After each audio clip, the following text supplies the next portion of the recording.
В столице прошла пресс-конференция воспитанников Республиканской специальной школы-интерната первого вида.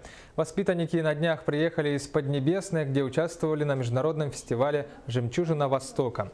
Все 4 номера, с которыми выступили ребята из коллектива «Поющие сердца», заняли лидирующие места, а театральное представление «Дети войны» завоевало гран-при фестиваля.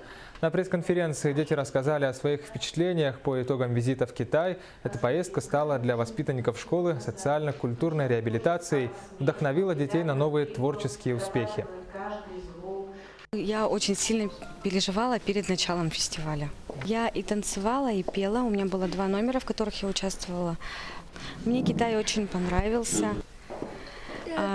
Там цвела сакура, мы там фотографировались, там было красивое озеро. Мы там гуляли, смотрели, все было очень красиво, да? Добавим, что в школе-интернате проживают и обучаются дети со всей республики. С каждым воспитанником ведут индивидуальную работу, во многом поэтому большинство детей раскрывают свои творческие таланты.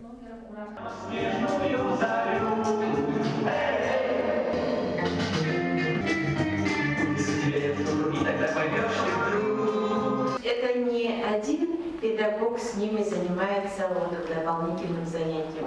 Это весь педагогический персонал. И учителя индивидуальных занятий, которые с ними один на один отрабатывают каждый звук, каждую мимику. У них очень выражена, вы обратили внимание, мимика, да?